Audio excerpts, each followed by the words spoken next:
ছয় নম্বর অঙ্কটা কি বলেছে? 6 নম্বর অঙ্কটা বলেছে আমাদের, গৌতম একটি মুরগির খামার খোলার জন্য সমবায় ব্যাংক থেকে বার্ষিক 12% সরল সুদের হারে কিছু টাকা ধার নিলেন। প্রত্যেক মাসে তাকে 378 টাকা সুদ দিতে হয়। প্রত্যেক মাসে তাকে 378 টাকা সুদ দিতে হয়। তাহলে তিনি কত টাকা ধার নিয়েছিলেন? সুদ বাবদ তাকে দিতে হচ্ছে 368 টাকা। ঠিক আছে, তাহলে সুদ বাবদ তিনি ধার দিচ্ছেন হচ্ছে মাসে 368 টাকা, মানে প্রতি মাসে তিনি 368 টাকা কিন্তু সুদ দিচ্ছে। ঠিক আছে, তাহলে মোট কত সুদ দিচ্ছে 12 মাসে? তাহলে মোট সুদ,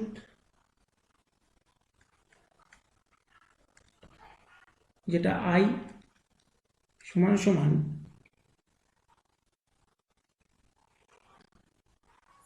সমান আমাদের আসবে 378 টাকা গুণন 12।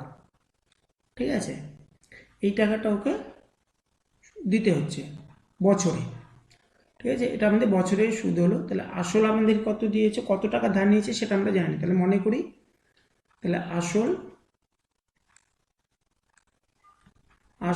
সমান সমান পি, এটা হচ্ছে ধরে নিলাম আমরা পি টাকা ধার নিয়েছে। তাহলে সুদের হার কত?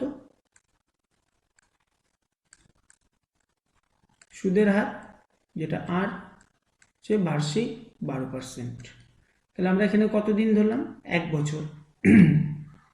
তাহলে 1 বছরের ইন্টারেস্ট আমাদের কত হচ্ছে? তাহলে এখানে সময়টা আমরা কত ধরবো? সময় আমরা ধরবো 1 বছর, 1 ইয়ার। তাহলে এবার আমরা শর্ত অনুসারে আমরা কি জানি? আই সমান সমান পিআরটি বাই 100। তাহলে আমাদের এখান থেকে প্রিন্সিপাল অ্যামাউন্ট কত বেরোবে? তাহলে I into 100 by R into T. ঠিক আছে, এবার দেখো, তাহলে আয়ের ভ্যালু কত? এখানে আয়ের ভ্যালু হচ্ছে 378 ইন্টু 12। ঠিক আছে, 12 মাসে যেহেতু, ইন্টু 100। আর আমাদের হচ্ছে রেট অফ ইন্টারেস্ট কত আছে? 12 ইন্টু সময় কত? 1 বছরের জন্য।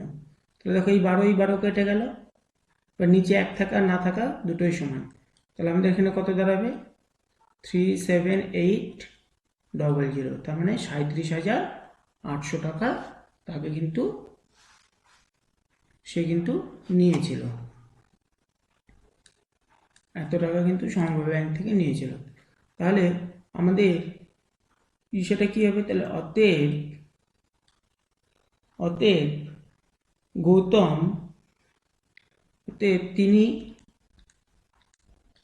তিনি 37,800 টাকা ধার নিয়েছিলেন।